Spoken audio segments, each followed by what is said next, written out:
Ok, alors bonjour à toutes et à tous, bienvenue dans cette toute nouvelle vidéo. Donc dans cette vidéo, je vais vous parler d'un sujet relativement peu documenté en francophonie dans le domaine boursier. Je vais vous parler des dividendes aristocrates, ou parfois appelés également les aristocrates du dividende.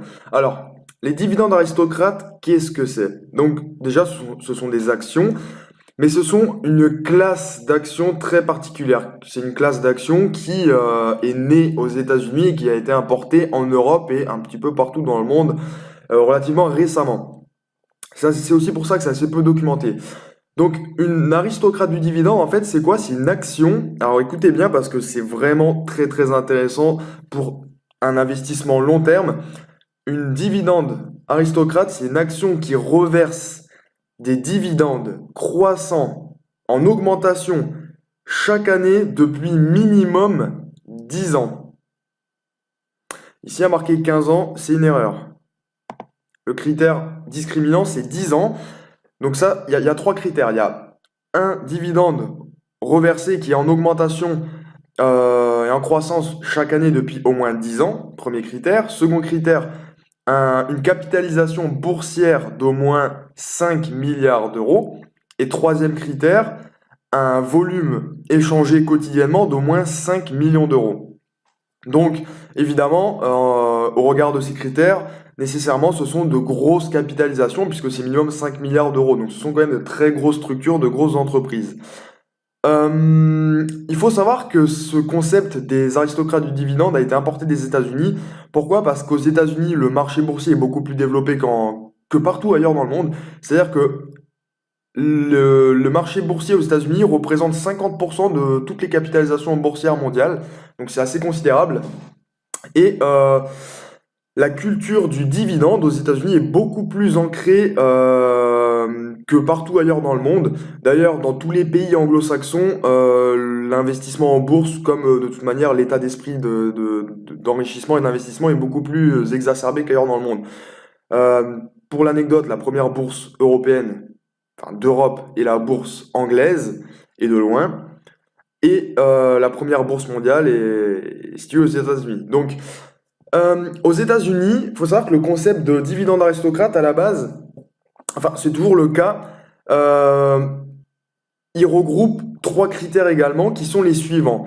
C'est-à-dire, ce sont exactement les mêmes critères qu'en France, à la distinction notable que l'historique de dividende, c'est le suivant. Pour être une dividende aristocrate aux États-Unis, il faut que l'entreprise ait reversé un dividende croissant en augmentation chaque année consécutive pendant au moins 25 ans. C'est considérable, pendant au moins 25 ans. Il me semble que l'entreprise qui reverse des dividendes croissants chaque année, depuis le plus longtemps que j'ai trouvé, elle se situe aux États-Unis, je ne sais plus le nom. Il me semble que c'est 61 ans d'affilée, c'est énorme. Voilà, donc aux États-Unis, pour être une dividende aristocrate, il faut une capitalisation boursière d'au moins 5 milliards de dollars, un volume échangé quotidiennement d'au moins 5 millions de dollars, et un dividende croissant, sur tout ça l'important, en augmentation chaque année consécutive depuis au moins 25 ans. En France et en Europe, la distinction, c'est que le dividende doit être croissant en augmentation depuis au moins 10 ans. Mais ce qu'il faut bien comprendre, c'est que ce sont des entreprises, je vais vous donner la liste juste après, ce sont des entreprises qui, même en période de crise, reversent du dividende. Parce que ce sont des entreprises qui, en général, ont énormément de trésorerie et peuvent se permettre, parce que c'est une politique actionnariale, de reverser des dividendes en puisant dans la trésorerie, même les années où elles font moins de bénéfices, de telle sorte à reverser tout simplement plus de dividendes que de bénéfices. On dit souvent que sans bénéfices, il n'y a pas de dividende, ça dépend pour quelle entreprise. Pour les aristocrates du dividende, c'est pas le cas. Il y a des entreprises aux États-Unis qui reversent des dividendes croissants, il y en a un certain nombre depuis au moins 50 ans. Il y a eu des crises depuis 50 ans. Il y a eu la crise de 2008, des subprimes. Il y a eu d'autres crises également. Il y a eu l'éclatement de la bulle Internet en 2000. Bon, il y a quand même un certain nombre d'éléments qui sont venus chambouler énormément les marchés boursiers. Bref, pour l'introduction, c'est ça, voilà, les aristocrates du dividende. Ça fait partie de ma stratégie à moi. Les aristocrates du dividende, moi j'investis là-dedans. Pourquoi? Parce que ce sont des valeurs qui reversent un dividende croissant et en augmentation de manière relativement, indépendamment de la conjoncture, de manière générale, et qui sont très stables dans le temps et qui sont relativement peu volatiles. Pourquoi? Parce que les investisseurs il les conserve même en période de crise, ces actions, parce qu'elles sont très solides et très stables. Donc avant de vous montrer la liste, je précise que cette liste, elle est exhaustive, mais trop exhaustive. Dans la réalité, en France, moi, avec les critères que je vous ai donnés, hein, les critères utilisés de manière commune, c'est-à-dire un dividende croissant et en augmentation depuis au moins 10 ans d'affilée, depuis au moins 10 ans, même si en réalité, en général, c'est plus que 10 ans, depuis au moins 10 ans. Ensuite, une capitalisation boursière d'au moins 5 milliards d'euros et un volume d'échange quotidien d'au moins 5 millions d'euros, moi, je répertorie 5 actions aristocrates dividendes en France. Et je vais vous donner la liste tout de suite, écoutez bien. La première action aristocrate dividende en France, elle s'appelle Hermès. Hermès International. La deuxième action, c'est L'Oréal, toutes les deux dans le secteur du luxe. La troisième action, c'est Ruby. Donc c'est une entreprise qui est dans le pétrole, donc c'est une entreprise qui est tout juste devenue aristocrate dividende, puisqu'elle vient tout juste d'atteindre les 5 milliards de capitalisation. Il y a également Essilor, qui est devenu Essilor Luxottica, donc Essilor, hein, le numéro un français de la verrerie et de la lunetterie, avec plus de 55% des parts de marché sur le marché français hein, de lunetterie. Je suis actionnaire de Essilor d'ailleurs. Et il y a également Sanofi, dont je suis actionnaire également. Sanofi qui a déjà vécu une période de croissance et qui est plutôt en stagnation, mais qui reverse quand même un dividende croissant chaque année. Et pour l'anecdote, Sanofi reverse un dividende croissant et croissant en augmentation hein, chaque année depuis 24 années. Je crois même que c'est 25 désormais. Voilà, mais hormis cela, il y a quand même un certain nombre d'entreprises, autres que celles que je viens de vous donner, les 5 aristocrates dividendes françaises que je viens de vous citer, qui peuvent être considérés, du moins par ce site, parce que j'ai analysé un petit peu les différents sites, ce site est relativement sérieux dans cet article. Il y a d'autres entreprises que je vais vous présenter qui peuvent être considérées comme aristocrates dividendes, même si elles n'ont pas toujours tous les critères. Elles ont néanmoins un dividende croissant et en augmentation chaque année. C'est pourquoi je vous donne quand même la liste. Je vais probablement vous mettre le lien aussi dans la description, mais il vous suffira de taper dividende aristocrate en France, liste intégrale ou complète. Donc, je ne vais pas vous énumérer tout ce qu'il y a dans la liste, mais je vais vous donner ce qui est selon moi intéressant comme action. Donc, il y a Pharmagest Interactive. Ça, c'est grave que vous voyez à chaque fois, c'est tout simplement le dividende en euros qui est reversé chaque année, enfin en fonction des années. Et vous voyez bien que la croissance, elle est continue et chaque année. Il n'y a pas de stagnation. C'est ça qu'il faut comprendre. C'est-à-dire que ça augmente chaque année. Par exemple, Total, l'action Total, l'entreprise Total n'est pas une aristocrate dividende, même si elle n'a pas baissé une seule fois son dividende depuis, il me semble, 1984. Ça fait quand même 25 ans. Mais certaines années, elle a stagné, enfin son dividende a stagné, donc voilà. C'est pour ça que Total, faut y penser, c'est une très bonne action également. Je compte en acheter d'ailleurs, c'est dans ma liste. Donc, Hermès International, ça, je vous l'ai dit dans une précédente vidéo, je pense, mais c'est une action en or, littéralement. Voilà. J'ai fait l'analyse fondamentale de cette action, le compte de résultat, le bilan, tout est vraiment au vert. C'est une action vraiment, c'est une pépite, faut en avoir dans son portefeuille. Voilà, Obey, ah ben je suis actionnaire aussi de Obey, donc c'est une entreprise SSI, je connais plus l'acronyme exact, mais Obey c'est une entreprise qui est dans la prestation de services informatiques et dans ce domaine-là. Donc c'est le domaine de la technologie. C'est ce secteur, j'évite d'avoir trop d'actions de ce genre dans le portefeuille parce que la technologie est très sensible aux ruptures technologiques et on ne sait jamais, une entreprise peut vite déchanter si une rupture technologique vient la bouleverser. Par exemple, l'exemple de Kodak, quand l'appareil photo numérique est arrivé, l'argentique a littéralement tout écrasé. Pareil avec l'iPhone qui a littéralement écrasé Nokia. C'est pour ça que la technologie, il faut faire très attention. C'est pas pour rien aussi que Microsoft a tendance à avoir un peu peur de Google et de d'autres très grandes structures qui sont dans la technologie parce qu'une rupture technologique peut vite bouleverser le développement d'une entreprise dans ce secteur. Ce que vous voyez ici, pour l'anecdote, ça c'est la crise, enfin c'est pas la crise, c'est la bulle de 2008. Il y a eu une bulle spéculative autour des valeurs des entreprises dans l'Internet.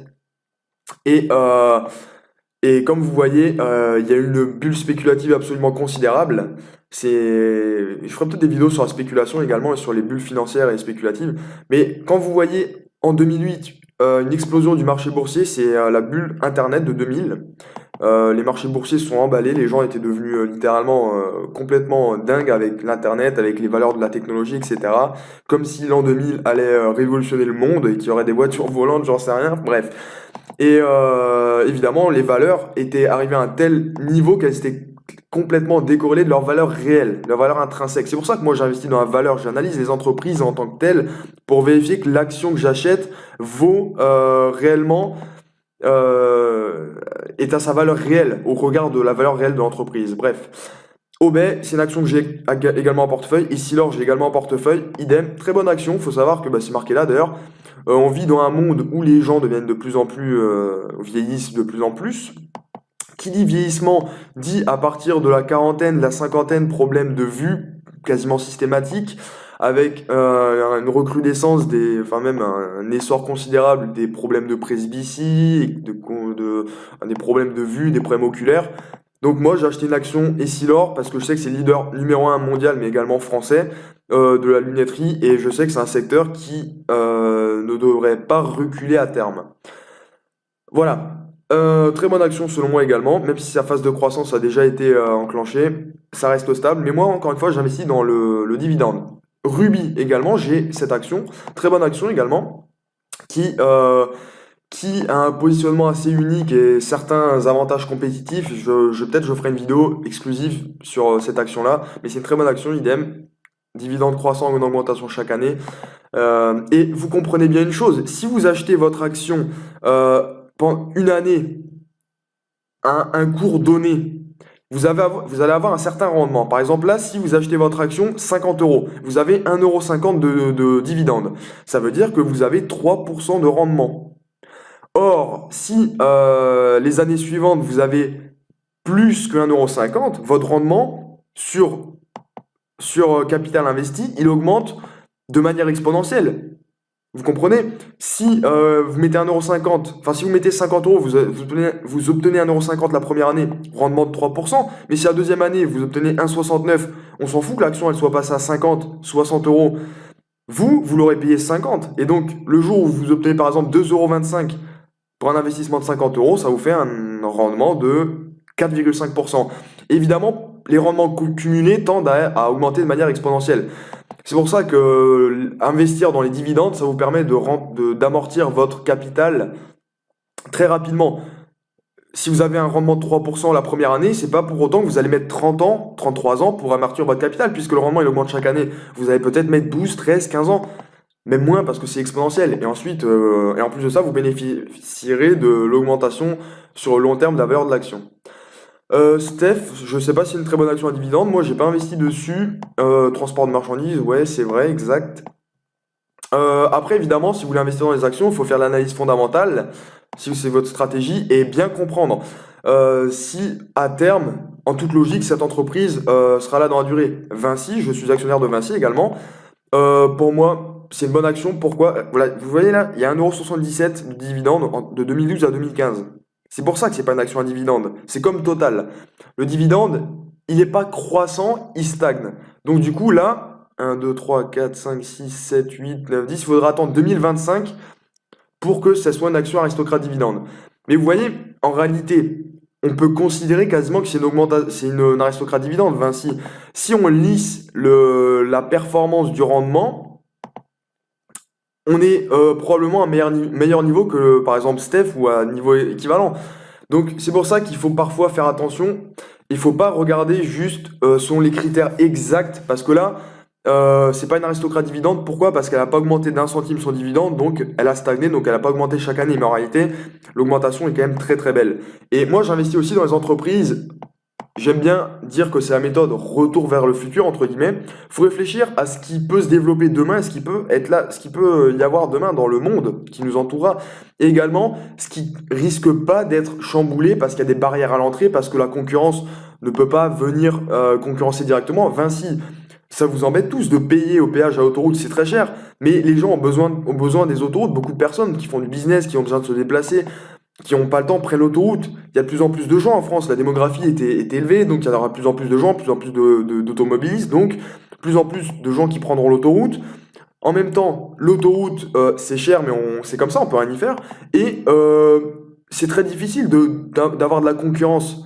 Parce que on peut pas construire une autoroute à côté d'une autre et se dire, ah tiens, je vais la faire 5 euros moins cher. C'est pas possible.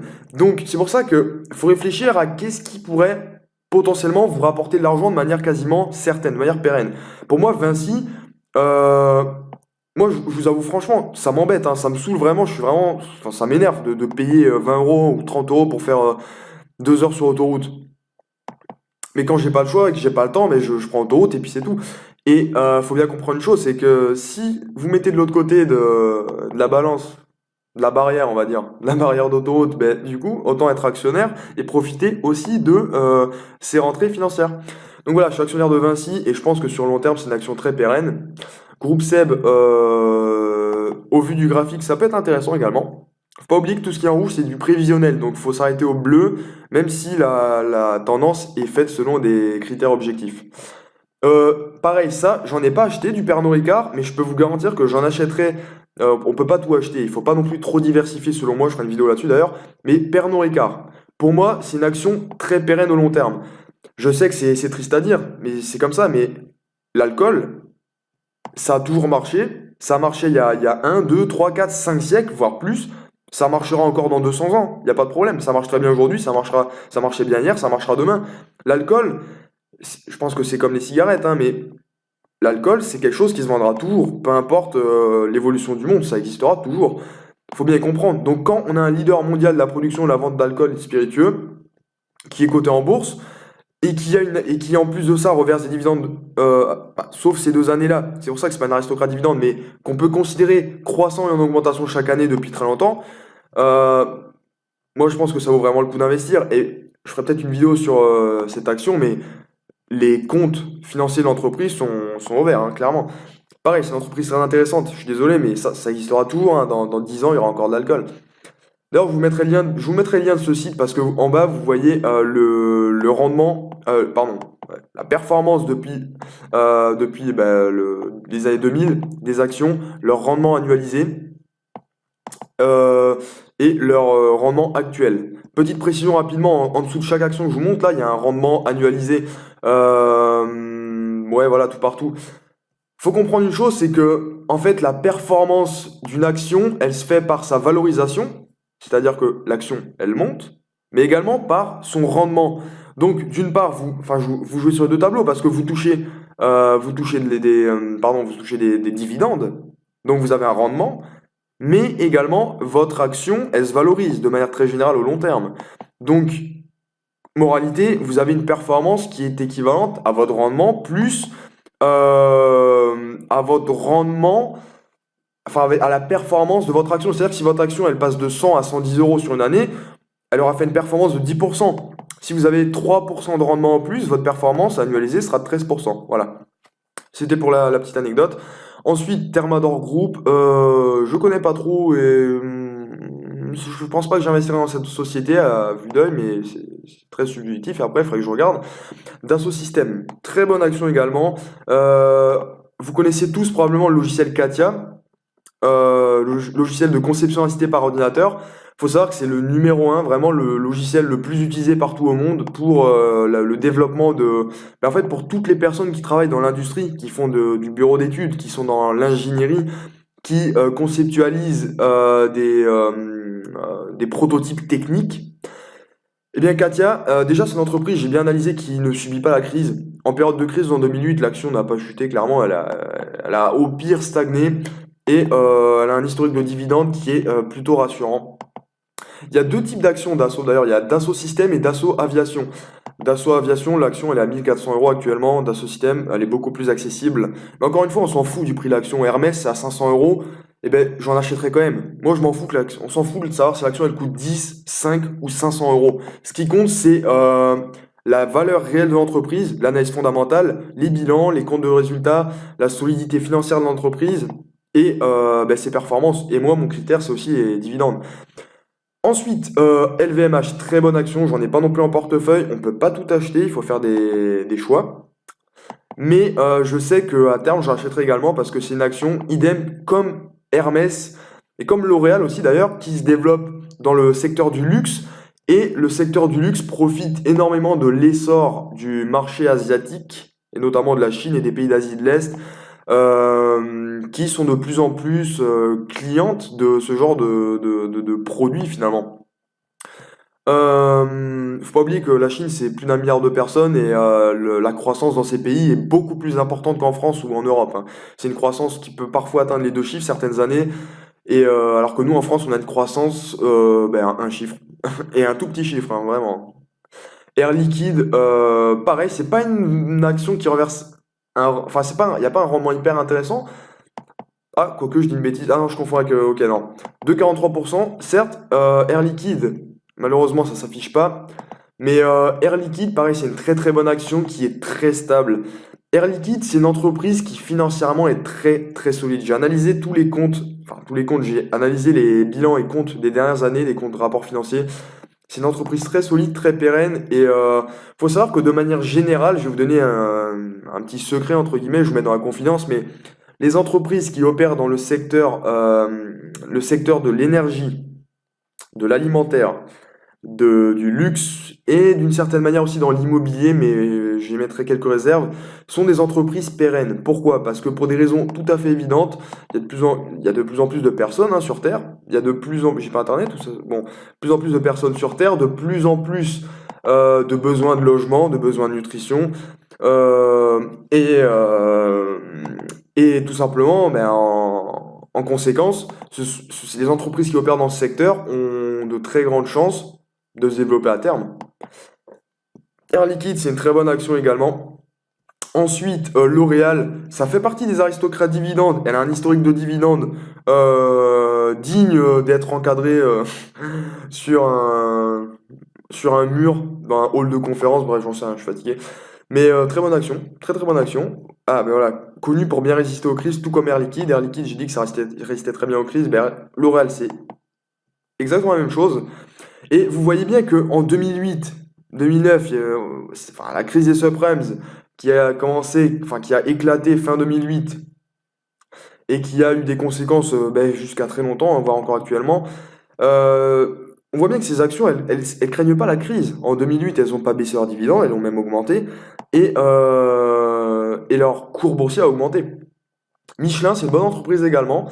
J'investirais peut-être pas dedans, parce que c'est une entreprise quand même à grosse intensité capitalistique. J'expliquerai peut-être ça dans d'autres vidéos, mais je vais pas rentrer dans le détail. Mais c'est une entreprise qui est quand même relativement intéressante également. Sodexo, je pense que c'est intéressant, je connais pas trop, donc je vais pas m'avancer. Et enfin, Danone, même si vous émettiez peut-être quelques réserves, Danone, c'est une très bonne entreprise. Encore une fois, le secteur agroalimentaire, c'est un des plus gros, hein. Je crois que le plus gros, ça doit être Nestlé. En tout cas, la plus grosse capitalisation européenne, c'est Nestlé, avec pas proche, enfin, avec près de 300 milliards d'euros. Je crois que c'est 280 milliards d'euros de capitalisation boursière, ce qui est considérable. Mais voilà, Danone, très bonne entreprise aussi. Tipiak, franchement, bof. Voilà. Euh, c'est une patience, je ne saurais dire, mais tout ce qui est dans la finance et les assurances, je fais attention. Je vous expliquerai pourquoi. Sanofi, je suis actionnaire.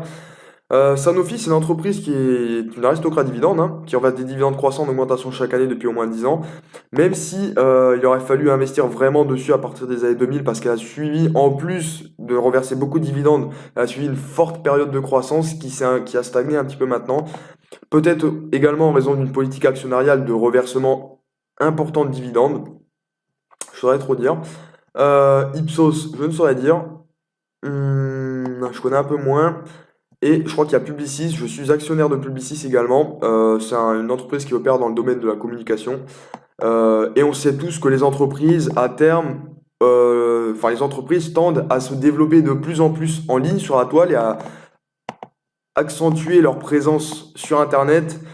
Puis c'est de plus important, de plus en plus important. On vit dans le monde du digital, on n'est plus à l'ère, enfin on vit à l'ère du numérique, du digital, plus à l'ère industrielle. Et des entreprises qui opèrent dans le marketing, la communication, peuvent être potentiellement très très profitables à terme. Ah mais tiens, Total, il est là. Voilà, Total, voilà, c'est pas une aristocrate dividende, mais en revanche, on pourrait se dire, ouais, c'est pas terrible l'augmentation. Par contre, Total a un très bon rendement parce que pour une action à 50 euros, on touche 2 euros de dividendes, ce qui fait quand même 4% de rendement. En réalité, c'est même un peu plus. Donc vous connaissez tous Total, hein, un des premiers groupes pétroliers au monde, qui dispose d'un très grand nombre de stations-service sur les autoroutes françaises et pas seulement d'ailleurs. Et voilà, qui fait du forage pétrolier. Faut savoir que Total, l'action, elle fluctue un peu parce que, bon, là c'est assez lissé, mais ça fluctue un peu plus en réalité. Enfin, ça fluctue plus si on regarde vraiment sur les graphiques. Même si je remets pas en cause ce graphique qui est fidèle, mais à la réalité. Mais sur du court terme, ça fluctue beaucoup parce que les entreprises à très forte intensité capitalistique comme Total ont un cours qui varie beaucoup en fonction des annonces. Est-ce que un nouveau forage, enfin, ou une nouvelle réserve de pétrole a été trouvée ou non? Est-ce que finalement un projet d'investissement a échoué, etc. Ce sont des entreprises qui sont assez volatiles. Cependant, leur rendement est considérable. Total, c'est vraiment une entreprise à dividendes très intéressante et qui reverse des gros rendements. Mais c'est une entreprise qui a un rendement pérenne. C'est comme Sanofi. Sanofi, elle a un rendement de... bah, actuellement, il a baissé, il est de 3,5%, mais il a longtemps été de 4% à peu près. Et pourtant, le dividende était croissant et en augmentation chaque année. Donc imaginez un peu si vous avez, juste pour anecdote, un rendement, voilà, on va dire 4,71, allez, 4,5%, vous achetez vos actions, vous avez un rendement de 4,5% la première année. Donc si vous avez 100 euros d'actions, vous touchez 4,50 € de dividende la première année. Et si le dividende, il croît chaque année, faites le calcul, je vous ferai une vidéo là-dessus sur une simulation, faites le calcul au bout de 10 ans, avec je sais pas, une augmentation du dividende de 1%, enfin non, je sais pas, allez, on va dire quoi, 2-3%. Par exemple, là, on passe entre 2000 et 2020. Ouais, là, on est à plus que 2%, mais avec une augmentation de dividendes chaque année de, allez, quelques pourcents, vous ferez le calcul. Tous les dividendes, si vous les réinvestissez, vous profitez de la magie, entre guillemets, des intérêts composés et vous obtenez une performance annualisée de votre portefeuille de 10%. Moi, mon objectif, c'est d'avoir une performance de mon portefeuille de 10% et c'est tout à fait atteignable, hein. Tout à fait atteignable. Voilà. Voilà. Par exemple, sur ce portefeuille-là, sur toutes les actions que je vous ai montrées, toutes ces périodes, toutes ces entreprises, globalement, elles ont eu une performance de 8,7% par an. C'est quand même beaucoup. Juste réfléchissez à votre livret A à la banque. Votre livret A à 0,75%. Votre performance du livret A, elle est à 0,75%. Avec un portefeuille de boursier correct, comme celui-ci, qui n'est pas non plus incroyable, vous obtenez une performance qui est peut-être 12-13 fois supérieure. Réfléchissez-y. Voilà, donc c'est tout pour cette vidéo. Donc je rappelle très rapidement quels sont les 5 aristocrates dividendes françaises. Je vous mettrai le lien de ce site dans la description. Je précise que je ne fais pas du tout de la pub pour ce site. Je trouve juste que l'article est très bien. Je rappelle les 5 entre guillemets réelles aristocrates dividendes françaises, c'est-à-dire qui suivent les critères suivants: capitalisation boursière d'au moins 5 milliards d'euros, volume échangé quotidiennement 5 millions d'euros, même si ce volume il peut fluctuer en fonction des jours, c'est pas forcément le plus important. Et enfin, et c'est le plus important, un dividende croissant et en augmentation chaque année consécutivement depuis minimum 10 ans. Les 5 aristocrates dividendes françaises sont L'Oréal, Hermès, Essilor, Ruby et Sanofi. Mais toutes les entreprises que je vous ai montrées là peuvent également être considérées comme telles. Euh, je voulais vous dire un truc, je sais plus quoi. Je pense que je vais m'arrêter là du coup. Ok, bon, j'ai zappé ce que je voulais vous dire, c'est pas grave. Mais en tout cas, ma stratégie, en tout cas, c'est d'investir dans les aristocrates du dividende, c'est ce que je vous préconise. Et si vous voulez avoir un portefeuille stable qui tient sur la durée, qui résiste aux crises, qui augmente de manière continue et progressive chaque année, y compris en valorisation et en reversement de dividendes. Investissez dans les aristocrates du dividende, c'est de la gestion passive. Vous investissez, vous achetez vos actions, vous y touchez plus, et puis c'est tout, quoi. C'est pas plus compliqué que ça. Euh, Voilà, donc c'est tout pour cette vidéo. Écoutez, j'espère qu'elle sera pas trop longue. Je vais m'arrêter là de toute manière. Si ça vous a plu, comme d'habitude, n'hésitez pas à la liker, la commenter, la partager et à poser des questions si vous en avez. Et bien évidemment, à vous abonner à la chaîne si le contenu vous plaît et si c'est pas déjà fait. Et quant à moi, je vous dis à très vite pour de prochaines vidéos.